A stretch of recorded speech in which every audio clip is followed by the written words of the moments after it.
some videos recently with ground baking stuff in them. I saw this video, this guy will put it up. He was doing one-arm dumbbell rows. He had a band kind of like intertwined underneath the machine, and he was like yanking up on it and then pulling, you know, to like increase like maximum stabilization through his workout. Meanwhile, he's like 170 pounds and had no back development to speak of. But obviously that shit was working. It was just killing it, right? So I was like, why don't, like, I'm worried about my stability, so I'm gonna make myself extra stable on everything I do now. Because like, I just find myself, I just feel kind of like, I don't know if I'm in the seat or not sometimes. I don't know if my arm's where it should be. So I'm gonna tie a band to everything from now on and really cinch myself into things, like really get myself tight. So even if I do a bicep curl here, I'm pulling as fucking hard as I can here to stabilize myself, keep myself in the seat, and then I'm curling. Because if I didn't have that band, I would just be like, where am I going? Oh God, right? Fucking might fall over the fucking thing. But if I anchor myself down, fuck, it's just like a world of difference. I actually felt my bicep there. And I have a cramp in my trap now. It's not annoying at all to set up either. Super convenient. Okay. So I'm sure you guys have done this before. Probably seated. We're gonna do it standing. So we got stability now. I'm in the ground, okay? So I'm gonna fucking reef this fucking thing around my hand. Get this fucking thing really reefed around my hand. Then I'm gonna grab this handle. I feel a little awkward, but I'm doing all right. So I'm gonna pull on this handle up as I pull this handle back. I spend so much effort pulling up on this fucking band that my contraction is so great on this lift the whole time. Because again, without band, I'm fucking everywhere, right? I could never create my own mechanical tension. I've never been able to do it. So, lifesaver. Just a heads up too. Anyone says the word mechanical tension to you, hit them in the face with your fist. Take this band and just fucking wind it back and like, snap, right in the It's like mechanical tension, guys. Like, I don't know what your comprehension of that is, or who told you that's a fucking thing, which, like, it is a thing, don't get me wrong, but it's like, for you to make it think it's like the end all be all that you have to, oh fuck, I can't even get that under there. If I wanted to do a one arm pull, we'll even show it how it'll work on a two, just so we can figure it out for you guys. If I wanted to do one arm and I wanted to stabilize my other side, I'll just pull up on this motherfucker until I'm stable, and then I just swing through here. You know what I mean? Fucking pull around. Because if I couldn't, I'd just be like, ooh, ooh. If you want to do both arms, you really want to be in the seat. It's going to probably be the best one yet. Because everyone has a problem with like positioning themselves on chest flies, right? So I'm going to take this fucking band, put it around my head. Just fucking hold this fucker right here. Grab that weird. That band is so strong. Imagine you could actually do that. Your neck would be like so strong. I was having trouble just keeping my head steady right there. Mechanical tension, that's what you're trying to get to. That's like, we're trying to get there. I'm not there yet, so thank God for this guy showing me that video. I'll work on it. Next time I'll do it with even thicker band. Maybe I'll break my neck. So someone was asking, so from when you started to now, what's been the biggest change in your approach to training? I just don't train anymore. I just rely on the size I've kept my whole life. Just make people think I work out, you know? No, my personal biggest adjustment to training is I don't train anywhere near as heavy or as probably hard as I used to, because hard is relative. I train with intensity and I train shorter durations, and I don't train as much weight as I used to, like as many times a week with weights as I used to, because I box and I kind of prioritize cardio and movement with boxing over my work in the gym. So that's definitely changed over the years, but other than that, my style of training and my volume of training and the way I move and exercise I choose has been around for a long time. I changed like if new machines, like I come to a gym like this, and like there's all these new machines I want to try, I'll find new stuff to add to my repertoire, my toolbox of stuff that I do, and then I'll add it in, right? Yeah. If something else seems obsolete compared to what I found here, or something new that comes, then I'll just move on with it. Yeah. I'll always go with the better method, not like, oh, I've always done this machine. It's been a little awkward, but it's my machine. It's like, no, if I just did this machine, it's way better. I'm like, I'm fucking doing that for now on. Like, it feels way better. Well, that leads into the next question too. Someone said, since you've traveled a lot, and from competing to your day-to-day lifestyle, like, how do you know what's like a good gym for you, or like what's the best gym you've been at? I would say the best gyms that I've trained at have probably been this one in terms of like sheer equipment and, you know what I mean, like variety of equipment, definitely pure. That's why I continue to be here. But gyms overall, like there's a really good gym in Houston called O Athletic.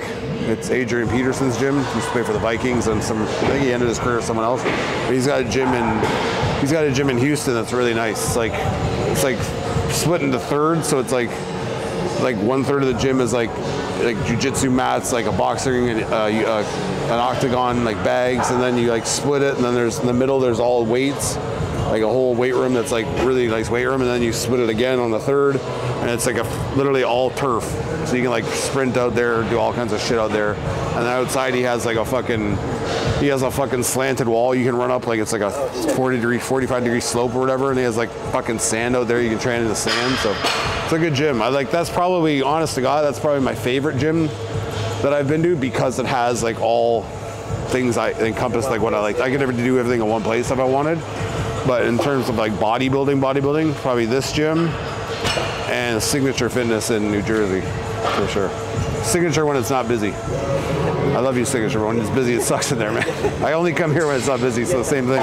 You have some beard fans here. They were saying, what's your beard care routine? Oh, fuck. Nothing. Look how fucked up it is. I put oil in it maybe once every other day. I'm just like scraggling around most of the time. Half the time you can see where my sleep app mask was, because it like pats down my fucking beard. Yeah, you gotta like brush it out in the morning, because it's like in lines. Like CPAPs are great though. Fuck, I used to never think I'd ever be able to wear one, and now that I wear one, I can't sleep without it. Like I put it on like out cold. Like it's like a trigger. They have that mouth guard now that they're advertising. They say it's like sets your jaw. Seems like a fucking, if it works so well, why is CPAP still around? You know what I mean? Like Dana White's fucking talking about, oh, I changed my fucking thing. I wasn't sleeping, I was doing this. Like, yeah, well, dude, like, if you want to sleep like this, I'll like. And then you probably find he's a part owner in the company as well. Oh, for sure he is. He's like, you want to wear a mask and wear a CPAP? Oh, it's like, yeah, I do. It works. Like, I feel way better. We did this one video on the lat pull downs.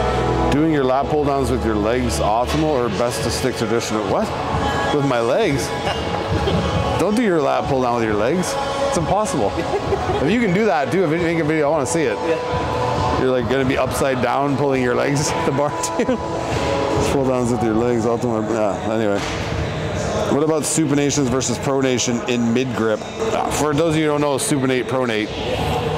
It's like talking about that mid grip that I'm taking on the bar, which is like I'm not grabbing wide, I'm grabbing narrow. You can do both. I mean, it's going to be the same feeling, it's going to be the same drop, it's just going to be a different angle on how far you can pull down, right? So we can do it. I wrap it around my legs. Just keep me in there. Now I'm in there. I'm not going anywhere. Can't get up and get the bar, but I'm good to be here. Bring that bar down to me. It's 105 pounds. This guy's fucking, that's heavy as fuck. So my lat pull down is here, where I set down shoulders, I lock down scapula, and I drive into depth. And I'm sliding here. So he's saying, you gotta get this fucking band off. I'll do it with no tension. He's saying, is it better to have, what's the difference between that grip overhand and grabbing supinated and being here? It's the same thing. I'm doing the same thing. I'm setting up mechanically the same way. My hand's just in a different position, so I can rock down deeper. If you have shoulder issues and you want to get lower into lat, deeper into lat, more chest rise, I can pull down here more. I have a lot more range and a lot more able to pull for depth in the supinated position than I do in the pronated position, where I'm consciously focusing on outer lat and I'm rocking to depth and trying to get like outer lower lat. So I'm rocking down here. So anything that feels comfortable to you, if you have a problem with that elbow movement on the front pull down being pronated, then switch to the supinated. Like, there's no rules, guys. It's just like supinated will allow for probably a greater shoulder roll, I would say, in the sense that I'm able to roll my shoulders down and lift my chest up. Whereas here I kind of get hindered by my elbow position forward and my hand wanting to do that. So if my hand's like this, my natural pull down further would end up going here. Where if I'm here, I just keep falling back, right? So play with it, do both of them. Do alternating sets of both of them. I would just fucking do like 2 sets of fucking pronated, 2 sets of supinated.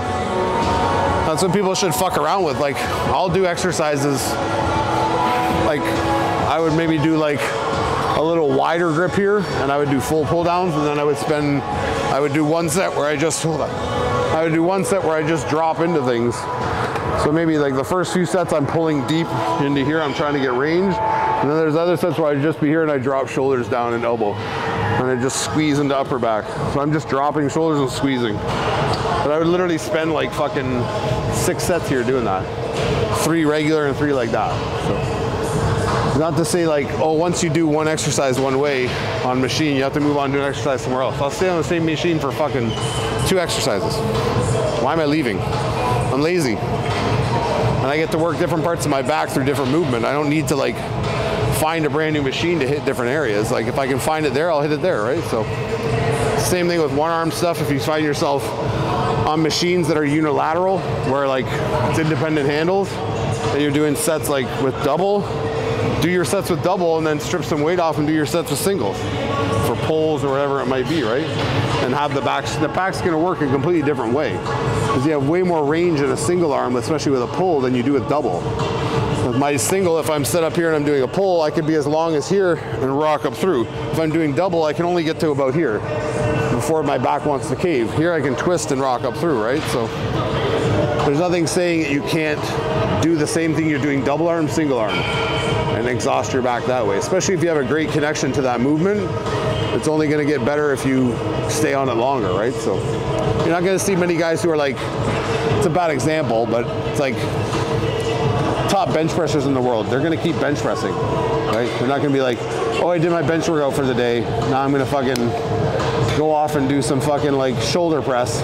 It's like, no, they're gonna keep benching and staying in that groove and finding different ways to do it, whether it's like board pressing, they have like boards on their chest and they're coming quarter ranges, things like that, right?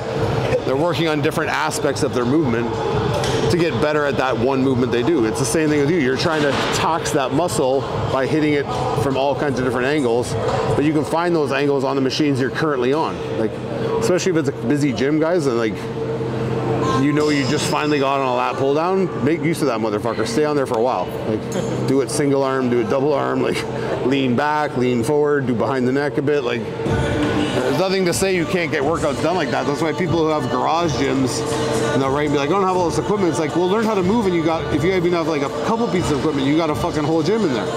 You don't have to have the machine for that, to do that work. Like, I don't have to have that. Like, I don't have to have a preacher curl bench to do preacher curls. I can find something to put my arm over and swing the dumbbell. I can do regular curls. I can do whatever I want to do, right? So that's how you should go about looking at that. My most important gym tip, so follow me. Super top secret shit, like I don't want everyone to see me talk about this. Actually, I kept it in my locker so that no one would see it till you guys got here. So the number one tip in the gym that not many people talk about is like, just make sure no one's coming around that way. Like everyone talks about juice and like all this shit, right? But like the number one thing, anyone's coming? So, before you guys start working out, there. So you can be discreet about it, you just put this fucker on, right?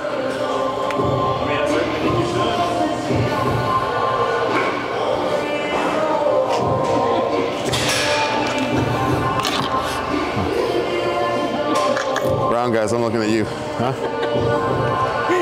Huh? Need a Wicked deodorant? I'll get you one. Just kidding. Everyone stinks, guys. I should piss everyone off.